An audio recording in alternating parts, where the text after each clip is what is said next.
I closed my eyes, waiting to die on the burning sand.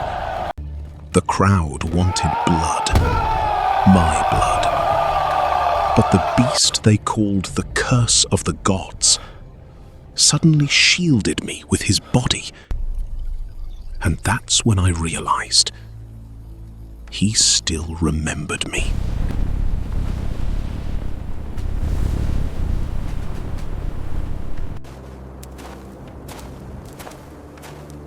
That night, I was sneaking out of the temple.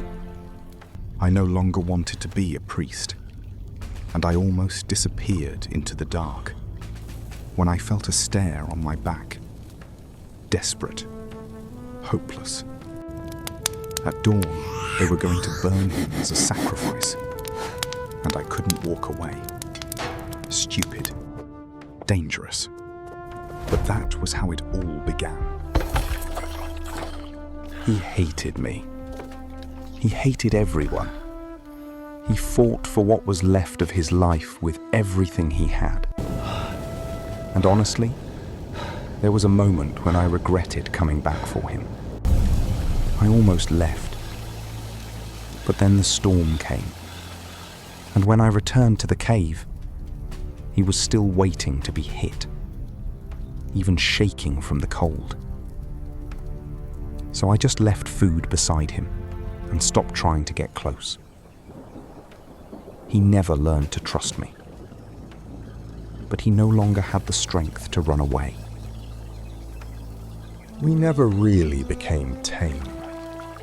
He still slept with one eye open, still hissed if I came too close. But now, if I disappeared for too long, he was the first to come looking for me.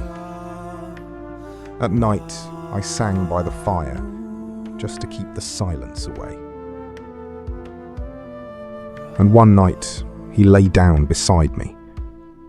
Not because he trusted me, just because he didn't want to be alone anymore. And later, by the Nile, he protected me for the first time.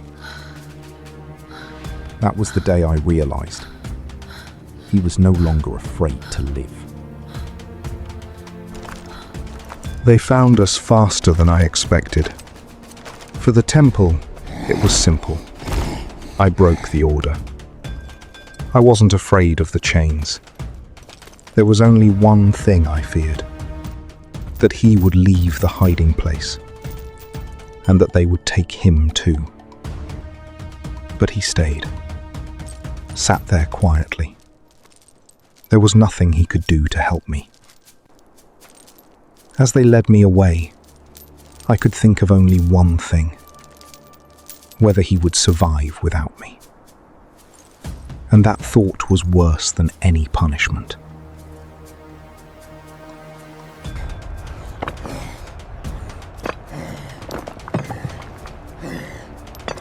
The years broke us in different ways. Me with chains, stone, dust. Him with hunger. Every day for him was a fight. For food, for warmth, for the right to survive until morning. And over time, he stopped being that small creature I once carried out of a cage. He became harder, more dangerous. And I still remembered how he used to sit by the fire and pretend not to listen to me. He was the only one I remembered from that life at all. And I think that was when I realized how much I missed him.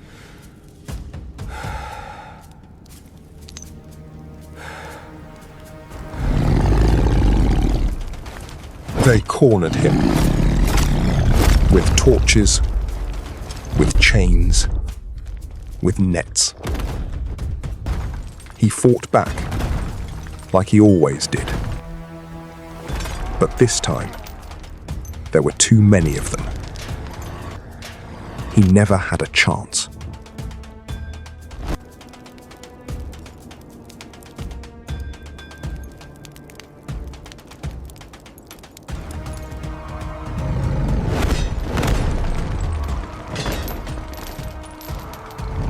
He was rare prey, a beast worthy of the Pharaoh's eyes. They protected him, but no one cared about me. Too old to argue, too tired to be afraid. I recognized him immediately. He didn't recognize me. There was too much anger in him, too much pain.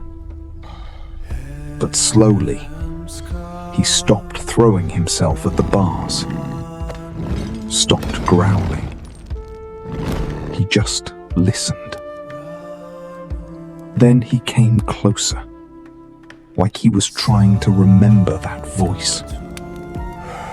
And eventually, I saw him again. The arena was always the same. Screams, dust, blood on the sand. People came here to watch someone die. And the Pharaoh was just bored. They threw me onto the sand to warm up the crowd, like prey worth fighting over. The beast was already coming for me when they released him. The crowd roared in anticipation. I closed my eyes, waiting to die. But then, the arena went quiet. And a second later, the crowd roared even louder. He took the hit himself, shielded me with his body. I thought it would end there, in the sand, under the roar of the crowd. But he stood up.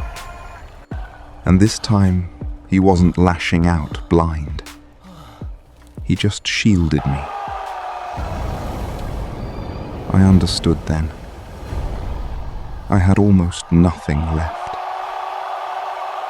But I was no longer alone. And by the Nile, we finally stopped being afraid.